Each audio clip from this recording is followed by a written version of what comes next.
বিএনপির প্রার্থী ঘোষণার পর থেকেই একের পর এক বিভিন্ন জেলায় প্রার্থীদের মধ্যে অসন্তোষ দেখা দিয়েছে। বিশেষ করে ২০টি জেলায় প্রায় একাধিক প্রার্থী অবশ্যই মনোনয়ন চেয়েছিলেন, কিন্তু তাদের থেকে যার নাম ঘোষণা করা হয়েছে তার বিপক্ষে তার সরাসরি প্রতিদ্বন্দ্বী তিনি হয়তোবা বহিষ্কারের ভয়ে সামনে আসছেন না, কিন্তু তার সমর্থকরা বিভিন্নভাবে সভা সমাবেশ মিছিল মিটিং করছেন এবং অনেক জায়গায় অনেক প্রতিদ্বন্দ্বী প্রার্থী কিন্তু প্রার্থী রিভিউয়ের আবেদনও করেছেন। এই প্রতিদ্বন্দ্বী প্রার্থীদের প্রতিক্রিয়া দেখে অনেক জায়গায় বিএনপির হাইকমান্ডও প্রার্থিতা পরিবর্তনের চিন্তা করছে এবং এটা নিয়ে আমরা দেখতে পাচ্ছি একদিকে যেমন প্রার্থীর প্রতিদ্বন্দ্বী যারা ছিলেন তারা বিভিন্নভাবে মিডিয়ায় ফুলিয়ে ফাঁপিয়ে এটাকে প্রকাশ করার চেষ্টা করছেন, আবার অন্যদিকে দেখা যাচ্ছে যে যাকে মোটামুটি দেওয়া হয়েছে তিনি সকল দিক বিবেচনায় যোগ্য প্রার্থী, তাকে সমালোচিত করার জন্য এই কাজগুলা করা হচ্ছে। এবং বিশেষ করে অনেক ইউটিউবারকে আমি দেখলাম এবং কিছু পত্রিকায়ও এই বিষয়গুলো নিয়ে রিপোর্ট করছে এবং এমনভাবে রিপোর্ট করা হচ্ছে যাতে মনে হচ্ছে যেন অনেকগুলো আসনেই পরিবর্তন হতে পারে। সর্বসাকুল্যে আমরা দেখেছি যে ২৩টি আসন নিয়ে যে অসন্তোষ দেখা দিয়েছে, সেই ২৩টি আসনের মধ্যে কয়টিতে রিয়েলিস্টিকলি হতে পারে আমি একটু আলোচনায় তুলে নিয়ে আসার চেষ্টা করব দর্শক। এবং পাশাপাশি আমি ব্যক্তিগতভাবে, যেহেতু আমি নিজের সিলেট অঞ্চলের সিলেট বিভাগের যে ১৯টি আসনের মধ্যে ১৪টিতে ঘোষণা করা হয়েছে, এখানে কোন কোন আসনে প্রার্থিতা পরিবর্তন হতে পারে বা আদৌ হবে কিনা কোনো আসনের প্রার্থিতা পরিবর্তন, এই বিষয়গুলো নিয়ে আমি একটু ব্যাখ্যা করার চেষ্টা করব। যে বিষয়গুলো প্রার্থিতা ঘোষণার ক্ষেত্রে বিবেচনায় আনা হয়েছে সেটা হচ্ছে প্রার্থীর দলের প্রতি কমিটমেন্ট। বিগত আন্দোলনের সময়, ফ্যাসিবাদ বিরোধী আন্দোলনে দলের একজন নেতা হিসাবে তিনি কতটুকু কর্মী বান্ধব ছিলেন, এটা ছিল প্রথম। দ্বিতীয়ত হচ্ছে তার কোন অঞ্চল ভেদে তিনি বসবাস করেন এবং সেখানে তার প্রতিদ্বন্দ্বী প্রার্থীকে এর পাশাপাশি তার শিক্ষাগত যোগ্যতা, আর্থিক অবস্থা, তার ওভারঅল মানুষের সাথে মেশার এবং একজন নেতা হিসাবে নেতৃত্ব দেওয়ার বা একজন সংসদ সদস্য হওয়ার মতো যে যোগ্যতা, দক্ষতা, অভিজ্ঞতা এগুলো আছে কিনা এগুলো বিবেচনায় নেওয়া হয়েছে। যাই হোক, আমি যে ২৩টি আসন নিয়ে সবচেয়ে বেশি সুরগুল হচ্ছে বা অনেকেই বলছেন বাস্তবে এই ২৩টি আসন পরিবর্তন হবে নাকি হাতে গোনা, আমার কাছে যে রিপোর্ট আছে দর্শক, সর্বশেষ তথ্যমতে আমি নির্ভরযোগ্য সূত্রে যে বিষয়টা জানতে পেরেছি, সর্বসাকুল্যে সেটা হচ্ছে প্রায় ৬টি বা ৭টি আসনে পরিবর্তন হতে পারে এবং বাকি আসনগুলোতে তাদের প্রতিদ্বন্দ্বী প্রার্থী যারা আছেন তাদের সাথে বসে দলের হাইকমান্ড ট্রাই করতেছে একটা সম্মানজনক সিদ্ধান্তে পৌঁছার জন্য। তবে অনেক ইউটিউবার যেভাবে এটাকে ২৫ থেকে ৫০টাতে নিয়ে যাচ্ছেন, আমি এটার কোনোই যৌক্তিকতা পাইনি এবং আমি আবারও বলছি খুব বেশি হলে ৬ থেকে ৭টি, এর মধ্যে সিলেট বিভাগের আছে কিনা আমি আসবো আমার আলোচনায়। যে ২৩টি আসন নিয়ে তীব্র মতবিরোধ দেখা দিয়েছে সেগুলো হচ্ছে সাতক্ষীরা ২, ময়মনসিংহ ৩, ব্রাহ্মণবাড়িয়া ৪, ব্রাহ্মণবাড়িয়া ৫, সিলেট ৪, সাতক্ষীরা ৩, চাঁপাইনবাবগঞ্জ ২, ময়মনসিংহ ৬, হবিগঞ্জ ৪, রংপুর ৩, কক্সবাজার ৪, নাটোর ১, নারায়ণগঞ্জ ২, মেহেরপুর ২, চট্টগ্রাম ৪, চট্টগ্রাম ২, নরসিংদী ৪, মুন্সিগঞ্জ ২। এসব আসনের বাহিরে চট্টগ্রাম ১৬, নোয়াখালী ৫, ঠাকুরগাঁও ৩, মাগুরা ২, রাজশাহী ৪ ও ৫ আসনও আলোচনায় আছে।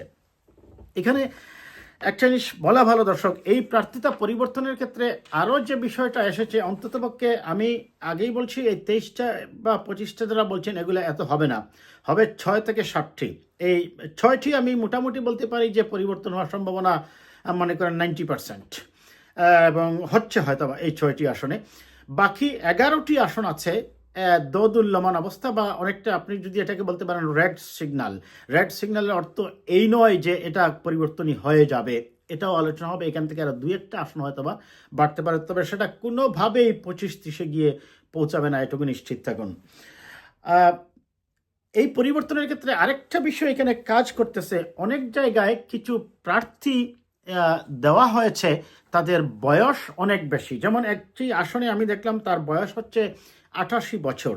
এখন আপনারাই বলুন, এবং ছবিসহ দেওয়া হচ্ছে যে ৮৮ বছর বয়সে একজন মানুষ কি করে নির্বাচন করবেন, বা তিনি এটা হয়তো বা দেখা গেছে যে তিনি একাধিকবার ওই আসনে এমপি হয়েছেন এবং তার একটা প্রভাব আছে, তার পরিবারের প্রভাব আছে, তার এডুকেশনাল স্ট্যান্ডার্ড আছে।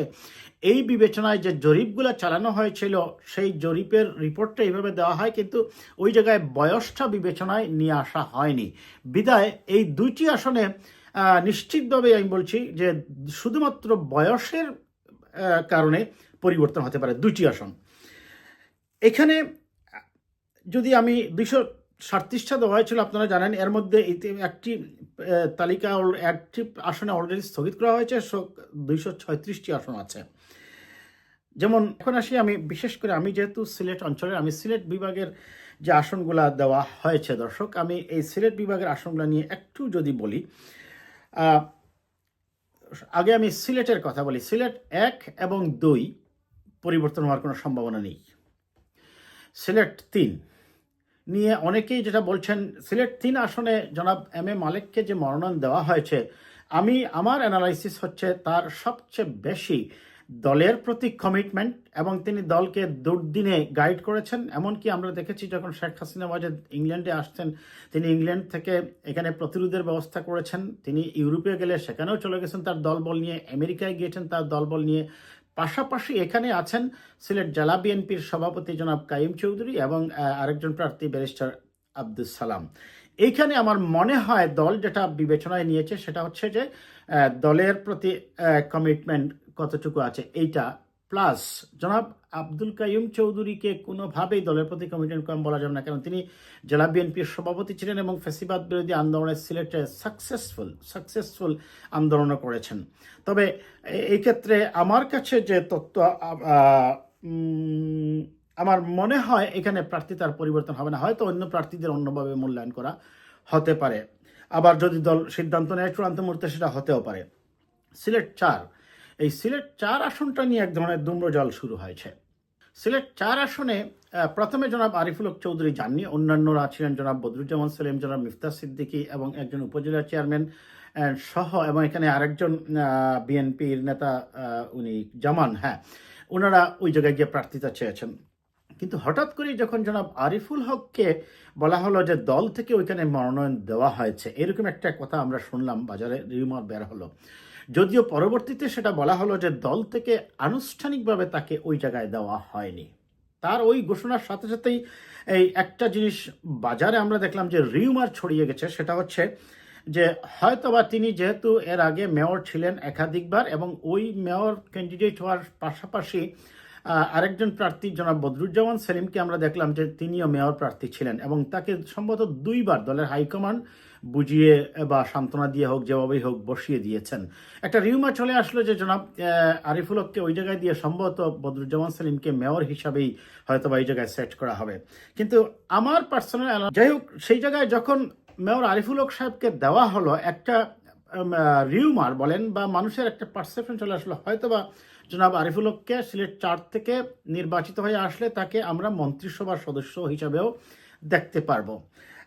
এখনো এই ব্যাপারটা আসলে, এই আসনটা একটা দুম্রজাল তৈরি হয়েছে। সেই ক্ষেত্রে তিনি যদি ওই জায়গায় যান, মেয়র কে হবেন, বা অবশ্য মেয়রের দাবিদার আর অনেকেই আছেন, জনাব কয়েস লুদি আছেন, জনাব আপনার এমদাদ হোসেন সাহেব আছেন, জনাব মিফতাহ সিদ্দিকী আছেন, বদরুজ্জামান সেলিম আছেন, এদের বা আরও অনেকেই দাবিদার হতে পারেন। সেটা অবশ্যই দলের হাইকমান্ড সময় আসলে বুঝবে। আমি কারো পক্ষে বা বিপক্ষে কোনো কথা বলতে চাচ্ছি না। প্রশ্নটা হচ্ছে যে সিলেট 4 আসনে এটা নিয়ে এখন পর্যন্ত যেটা আছে সেটা হচ্ছে যে মেয়র আরিফুল হকই হয়তো বা প্রার্থী হচ্ছেন। জানি না দলের হাইকমান্ড এই ক্ষেত্রে কী সিদ্ধান্ত নেবে। আসেন সিলেট 5 আসন সম্পর্কে বলতে গেলে দর্শক, এটা আমার নিজেরও আসন, আমি নিজেও এখান থেকে প্রার্থী। এই সিলেট 5 আসনটা 1991 সালে জনাব আবুল হারিস চৌধুরী সাহেব নির্বাচন করেছেন, তিনি পাশ করতে পারেনি। আমি নিজেও তার নির্বাচনী ক্যাম্পেইন করেছি 1991 সালে। তারপরে 96, 2001, 2008 ওটা ছেড়ে দেওয়া হয় জামাতে ইসলামকে, দাঁড়িপাল্লাকে, জুটের রাজনীতির কারণে। 2014-তে বিএনপি যায়নি, 2018-তে ছেড়ে দেওয়া হয় জমিয়তের মৌলানা ওবায়দুল্লাহ ফারুক সাহেবকে। তারপরে এখন 2026 আমি জানি না, তবে শুধু এইটুকুই বলতে পারি, আশায় থাকি যদি আসে কোনোদিন সেই সুখ পাখি সিলেট ৫ জকিগঞ্জ কানাইঘাটের মানুষের আসবে কিনা আমি জানি না। তবে দিন শেষে এটুকু তো বলতেই হবে, যেহেতু দল করি, আমি নিজেও ৩৮টি বছর থেকে বিএনপির রাজনীতি করি, অবশ্যই দলের শৃঙ্খলা মেনেই চলতে হবে। আমরা এখনো অপেক্ষায় আছি, দেখা যাক কি হয়। তবে ব্যক্তির চেয়ে দল বড়, দলের চেয়ে দেশ বড়, এটি আমাদেরকে মেনে চলতেই হবে।